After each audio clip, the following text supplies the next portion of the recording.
बिस्मिल्लाहिर्रहमानिर्रहीम अल्हम्दुलिल्लाह रब्बिल आलमीन। नाज़रीन अस्सलामु अलैकुम। वीडियो शुरू करने से पहले अर्ज़ करता चलूँ कि हमारे यूट्यूब चैनल को सब्सक्राइब कर लें। मेरे पाकिस्तानियों, आज मेरा वीडियो बनाने का कतई मूड नहीं था, लेकिन गुज़श्ता कल पाकिस्तान के मुख्तलिफ न्यूज़ चैनल पर मुख्तलिफ टॉक शो किए जा रहे थे। बहस मुबहसा छिड़ा हुआ था, जिसमें कुछ नमक हलाली सहाफ़ी इमरान हुकूमत बामुकाबला पीडीएम हुकूमत की कारकर्दगी पर अपना एड़ी चोटी का ज़ोर लगाकर साबित करने की कोशिश कर रहे थे कि पीडीएम की हुकूमत इमरान हुकूमत से हज़ार दर्जे बेहतर है।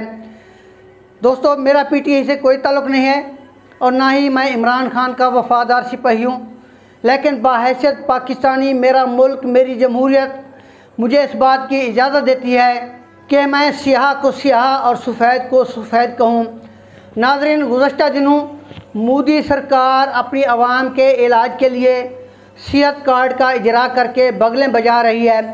अब उन्हें कौन समझाए कि जो काम तुम अब कर रहे हो, ये काम 3 साल पहले इमरान खान कर चुका है। आप तो 5 लाख की सहूलत दे रहे हो, जबकि इमरान खान हर पाकिस्तानी के लिए 10 लाख रुपए की सहूलत दे चुका था। इमरान खान की सेहत कार्ड सहूलत से न सिर्फ पीटीआई के कारकुनान बल्कि पीपल पार्टी, मुस्लिम लीग नून, जमीयत उलमा इस्लाम के कारकुनान, गर्ज ये कि हर गोरा काला स्याह सफ़ेद इस सहूलत से मुस्तफ़ीद हो रहा था। फिर हालात बदले, पीडीएम की हुकूमत आई और उन्होंने आते ही आवाम को इस सहूलत से महरूम कर दिया। इस हवाले से मेरा एक सवाल है कि पीडीएम वालों, आपकी दुश्मनी इमरान खान से है, उसे नाअहल कर दो। आपकी दुश्मनी पीटीआई से है, पीटीआई को कालअदम करार दे दो। लेकिन आपने गरीब आवाम पर यह जुल्म क्यों ढा दिया है? क्या ये जुल्म इसलिए ढा दिया है कि इस सेहत कार्ड पर इमरान खान का नाम है, सेहत कार्ड पर पीटीआई का टैग लगा हुआ है, इसलिए आवाम को इस सहूलत से महरूम कर दिया है? इमरान खान ने लंगर खाने बनाए थे, जहाँ गरीब लोग जिनकी दिहाड़ी ना लगती थी वो जी भर कर खाना खा लेते थे। आपने वो लंगर खाने बंद कर दिए, जहां आज भी गरीब दिहाड़ीदार लोग आस लगाए बैठे हैं कि शायद इमरान खान की दोबारा हुकूमत आ जाए। नाज़रीन, मकामी सियासत पर थोड़ी बात कर लेते हैं कि लोग अक्सर मुझसे सवाल करते हैं कि पीपी 275 में सरदार शुएब अख्तर खान गुपांग की सियासी पोजीशन क्या है। तो अर्ज़ है कि इसमें तो कोई शक नहीं कि सरदार शुएब अख्तर खान गुपांग हल्के की नौजवान नस्ल की पसंदीदा शख्सियत बन चुकी है, या यूँ समझें कि वो नौजवानों की रेड लाइन बन चुका है।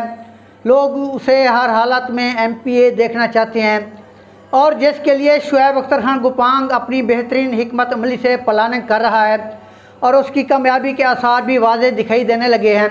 लेकिन सरदार शुएब अख्तर खान गुपांग और मलिक कसर के दरमियान कुछ दूरियां दिखाई दे रही हैं, जो कि दोनों के लिए नुकसानदेह हैं, क्योंकि दोनों का ताल्लुक़ मुस्लिम लीग नून से है, इसलिए ये दोनों एक दूसरे के लिए लाज़िम मलज़ूम हैं।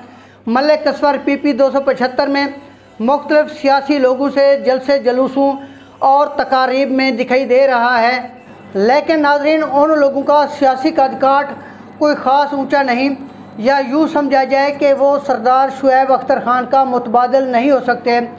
सियासत के मैदान में उनका लेवल इस कदर नहीं है कि वो मलिक कसर को MNA बनवाने में पीपी 275 में अपना कोई किरदार अदा कर सकें।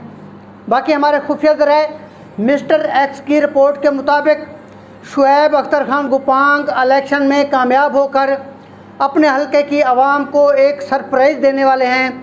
वो सरप्राइज़ क्या होगा, ये आने वाला वक्त ही बताएगा।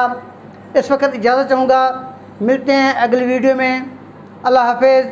पाकिस्तान जिंदाबाद।